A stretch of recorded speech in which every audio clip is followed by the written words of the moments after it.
Hey out there Akronites, welcome once again to Around Akron with Blue Green. And wow, do we have an amazing show ahead of us today. I'm going to meet up with Curated Storefront and learn all about Clayton G. Bailey's World of Wonders. I'm going to head down to the valley and meet up with Heritage Farms and learn all about Christmas trees and much more. I'm going to head over to Talmadge and learn all about a household name here in Akron, Abbey Ann's. Now to kick this show off today, I'm going to meet up with a food cart vendor who started off with one hot dog cart. Now he's got three, 2 restaurants, and a food truck. Let's go see what Stray Dog is all about.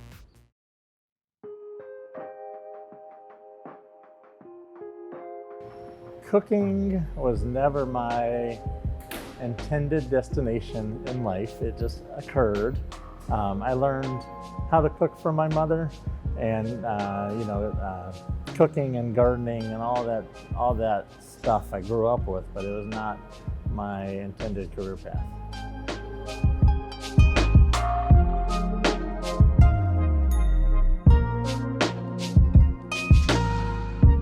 The Stray Dog cart was the first thing. That's where we got our name. It was just me and a little hot dog cart that wandered around, didn't have a home base, selling hot dogs. And so the Stray Dog name reflected that first personality of how we did business. Grew from there. So one cart became 3. There's been more and less over the years, depending on the season and the need. But the carts you'll see at events, at downtown, at Lot 3, at fairs and festivals.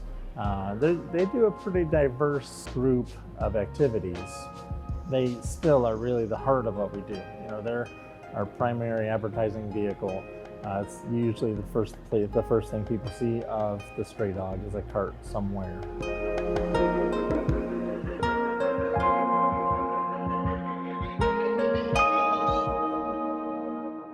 He started the Stray Dog hot dog cart, and I jumped on board immediately because he's a great person to work for, and he just kind of lets you just grow, and your ideas are important, and it was really nice to work in that kind of environment. And so I've stuck with him all the years through. And sometimes full-time, sometimes part-time, but I'm always there in the background, and now I'm full-time plus.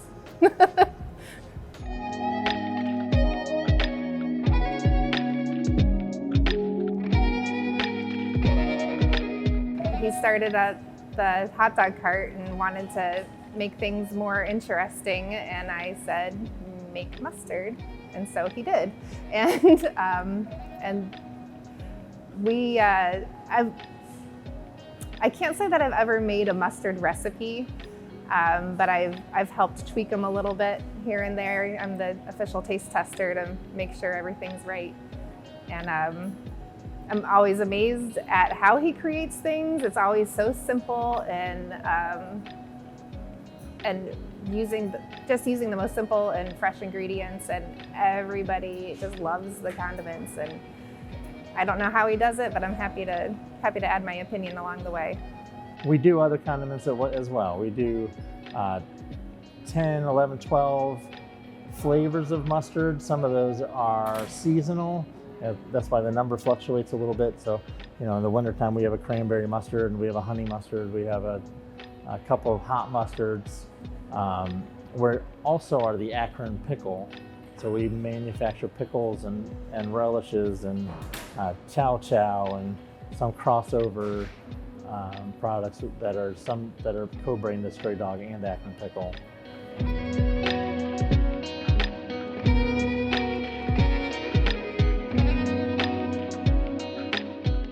2 downtown Akron cafes, both of them are on Main Street.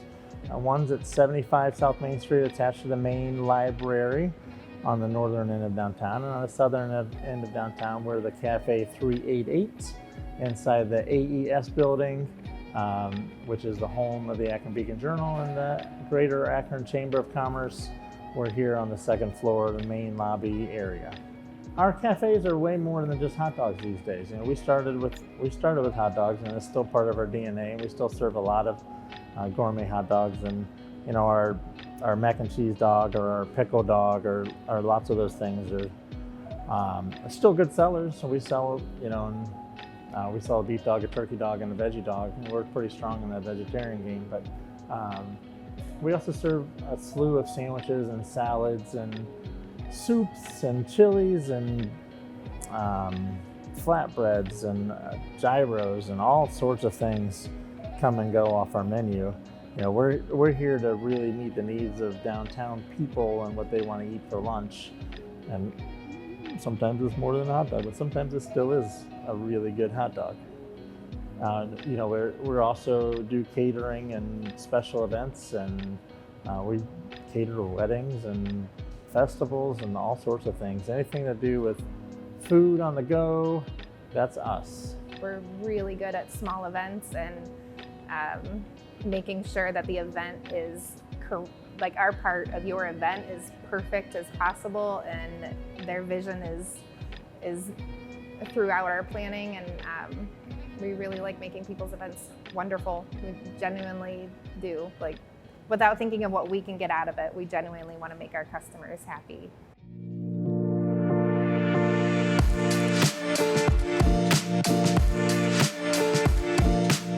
Somebody gave me this advice long ago. The advice is start small and do a really good job at it. And once you accomplish that small thing, then the next stages will come to you naturally.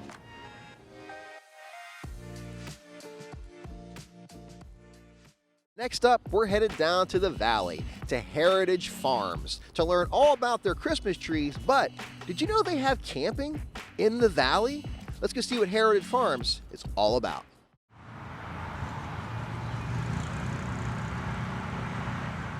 This is a fifth generation farm.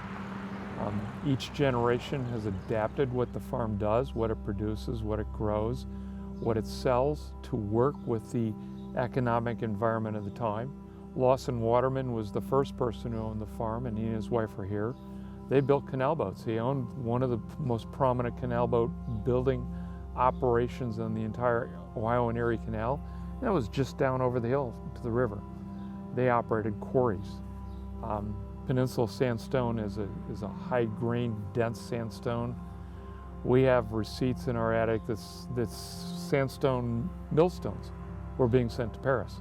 The next generation was Charlie Bishop. Charlie was a nephew. George Waterman, the Waterman's son, was killed during the Civil War, and so there was no next direct family. Charlie Bishop came. Lawson Waterman was here for maybe 46 years, Charlie 42, and then it was Carol's grandfather, Fred Bishop. He wasn't all that active, but he was here. And then her father, Robert Bishop. Robert was here for 40 some odd years. Intriguingly, Carol and I have now been here as owners for 45 years. My father-in-law, Robert, was the one who started Christmas trees when he began to realize that commodity crops, traditional commodity crops, the land simply wasn't suited for that. And in order to make a living, he had to go to something that was much more of a retail crop. So he started Christmas trees in the late 50s. We picked the business up in the early 80s, and we've made massive changes to how the business is done. Bob Bishop lived until, 2004, I think. And he used to sit back and grin because he loved what we were doing. It was a true pleasure to work with him.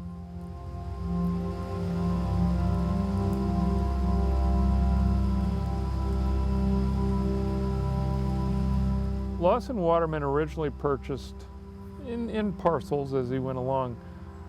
I think the number is 260 or 265 acres. We own still 115 of those original purchases. In the 70s, with the onset of the national park, 140 acres that we owned were condemned as part of the building of the park process. At that time, that's where all of the Christmas tree operation was. So all of the fields that Bob had been cultivating went to the park. Carol and I started over again with what open land we had here. We cleared all of this land, and started over with new seedlings. So everything we have here is what she and I built when we started to take over the business. Although we've had years where we've lost everything in seedlings, and the biggest mortality is with your seedlings. We start with the seedling, it's about this tall. When we get it, that seedling is already 4 years old. We put it in the ground. If it's a pine, we nurture it for another 8 to 9 years. If it's a spruce, we nurture it for another 12 to 13 years.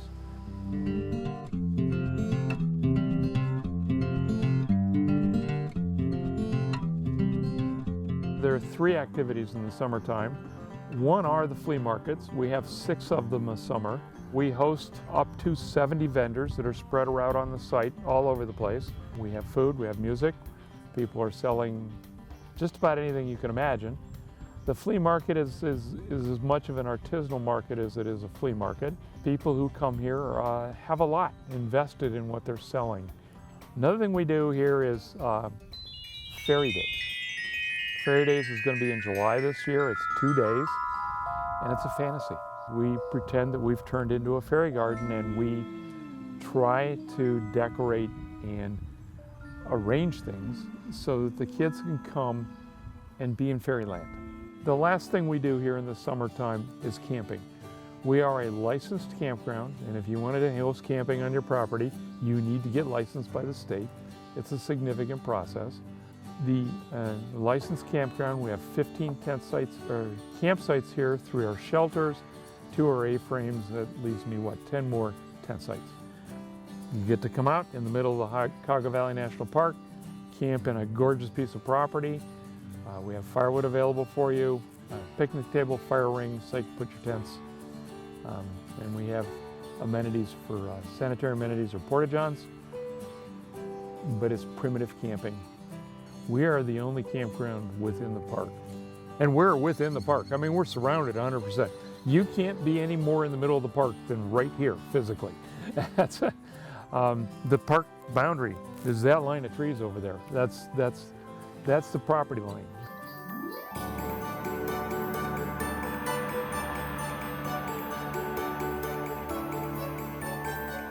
We're now getting into 3rd generation of our customer base. And we have people that come out and tell us, my dad used to bring me out here when I was 5 years old. And I just remember how excited we were and what we did, and going out and cutting the tree down and bringing it up and setting it up, and that whole process. And she said that has been so much a part of my life for 45 years. And now I'm bringing my granddaughter out. Just, wow, okay. You can't be made to feel much better than when you get that kind of feedback from your customer base. It's astonishing. We're business people. Won't make any bones about it. We're pretty successful business people, but we get to do things that make people happy, and that's a lot of fun. Next up, some say Bigfoot's real, and some say Clayton G. Bailey here at the World of Wonders can prove that to you.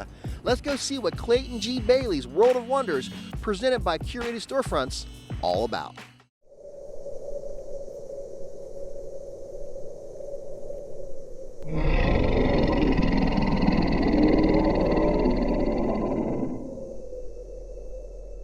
For millennia, mankind has sought evidence of a race of large hominid creatures that have walked the earth. But until now, we haven't had proof. Thanks to Dr. George Gladstone and his discovery of Paleolithic science and the World of Wonders Museum, we now have that proof.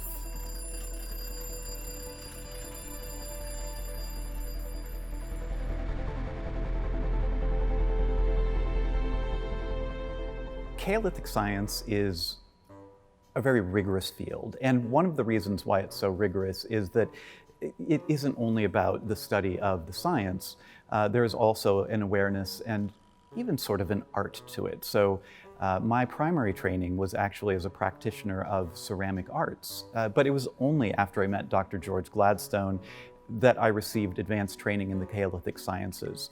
Dr. Gladstone headed up my committee and oversaw my training to really make sure that I could thoroughly vet all of the archives that are and the artifacts that are in the collection of Paleolithic curiosities.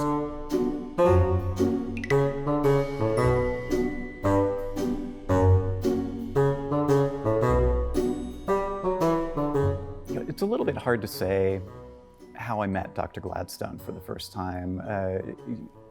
I was friendly with Clayton Bailey, an amazing artist, and Clayton really kind of opened up his heart, and he shared his amazing art with me. And he'd always spoken about Dr. Gladstone, but Dr. Gladstone's a very private man. You don't really, he doesn't socialize in the same way as other people. He's either in the laboratory or in his study, or he's often in the field. He's often working in far-flung locations around the United States and really around the world, discovering new artifacts.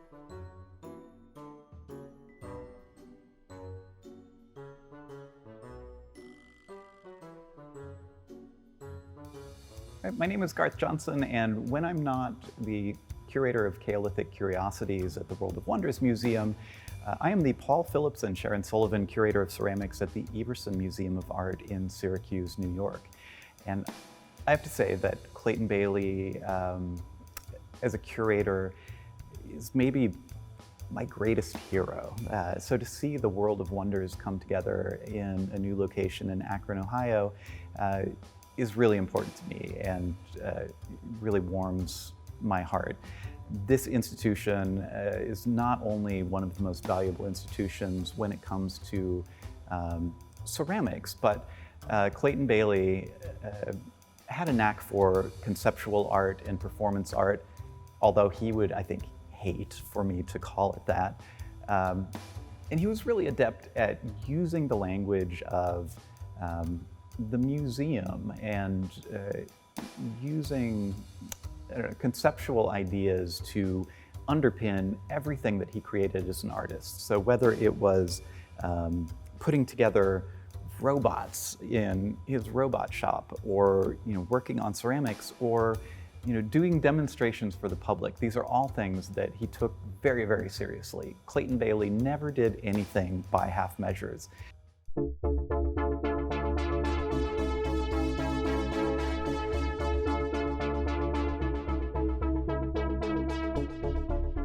In the mid-1970s, Clayton Bailey opened the first museum in Crockett, California. And it was actually in a location where he and his family had lived when they first moved to Crockett, the Dairyville Cafe. So this was a museum that highlighted some of Dr. George Gladstone's Paleolithic discoveries, but Clayton Bailey needed a way to grab passersby and bring public into the museum.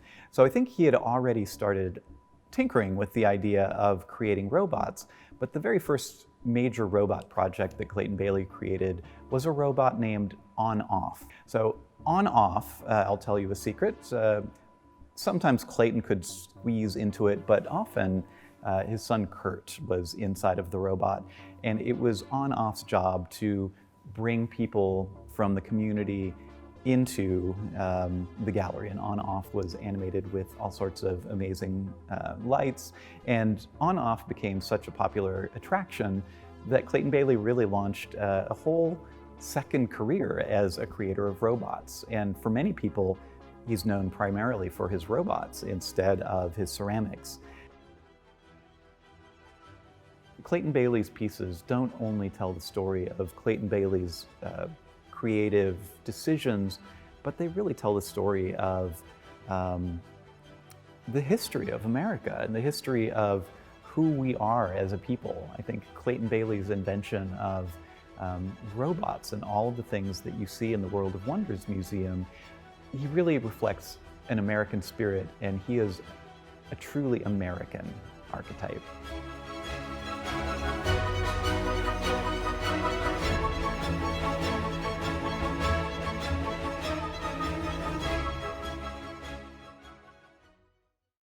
Now to wrap this show up today, we're gonna head over to Talmadge, to Abbey Ann's. That's right, you know what Abbey Ann's is.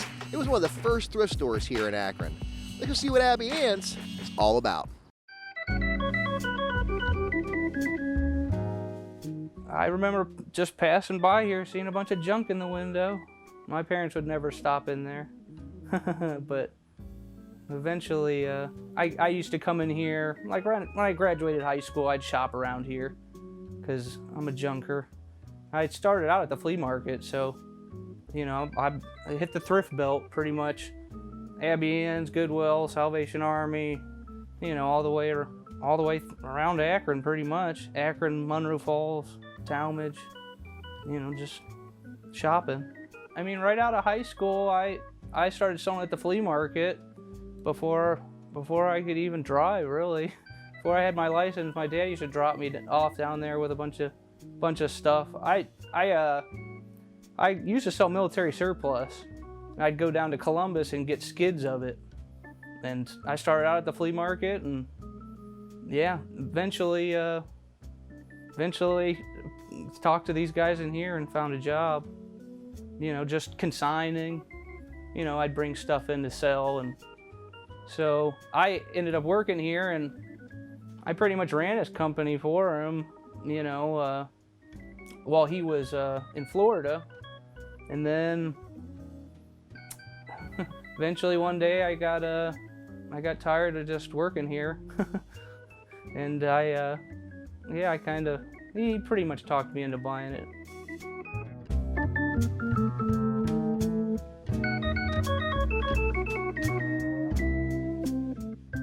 It's, you know, I mean, it's been under new ownership since 2013. I've owned it, and yeah, I mean, it's not like we're more picky, but we're just a lot more spry than the previous owners, you know.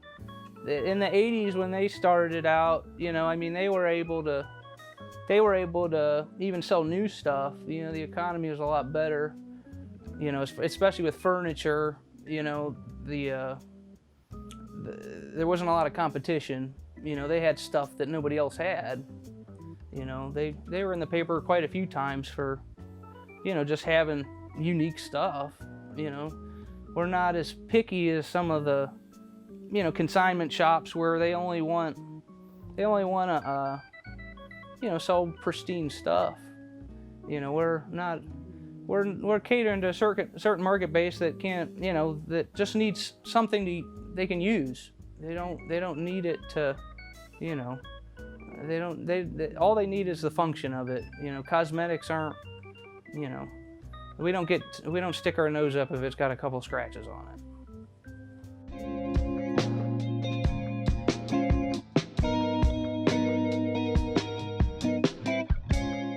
Mary started out in the Falls. I think it was 83. She was like in her 40s when she started it. She worked for Ohio Bell. I think she had a drive-through. Yeah, she did quite a few jobs before she started it, but ultimately she started out going to garage sales and buying the stuff and then setting it up in her yard and turning around for a profit, and that's how she started, really. You know, she had the store on State Road for only like 2 months before it burned down. It was a big fire, and you know, a few years later she relocated here. The previous owners of this building, which it was Circle Furniture at the time, they approached her, you know, probably seen the article in the paper and approached her, and yeah, I mean, within 2 years she was in here, and that's pretty much where she was ever since. You know, and yeah, that it used to be a Lazy Boy furniture store. You know, then it was Circle Furniture. You know, we're kind of following the furniture theme, but I mean, we've sold stuff that was sold at Circle Furniture here. You know, I found tags on Lazy Boys or something. You know, it says Circle Furniture, 51 West Avenue. So we're keeping the furniture trend going. I mean, the history of this location here, I mean, that house that's attached to the building, it's one of the oldest houses in Talmadge. It's from 1830, and you know, it's a historical house. It is owned by a doctor, Philo Wright. You know, Wright Road right here, and it's the Wrights.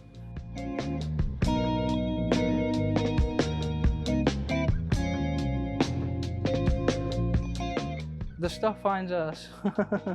But I mean, you know, Mary ran a good business, and I mean, just word of mouth.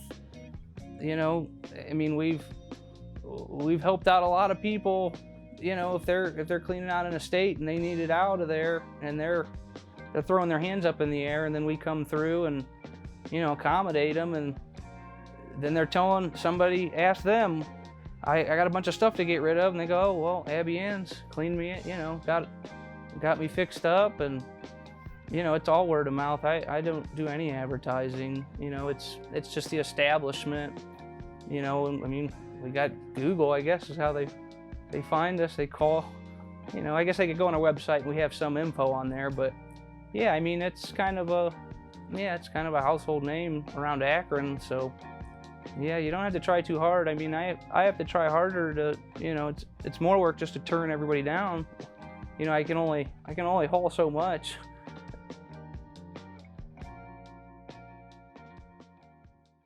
Thank you once again for watching this episode of Around Akron with Blue Green. Now, if you have any questions, comments, or maybe you just want to drop me an email, you can reach me at www.aroundakronwithbluegreen, or you can catch me on social media. Thank you, and have an amazing day. Abbey Ann's. Everybody's heard of Abbey Ann. Yeah, I said something weird there. Everybody. Everybody's heard of it. Everybody. It's a new word. That's good.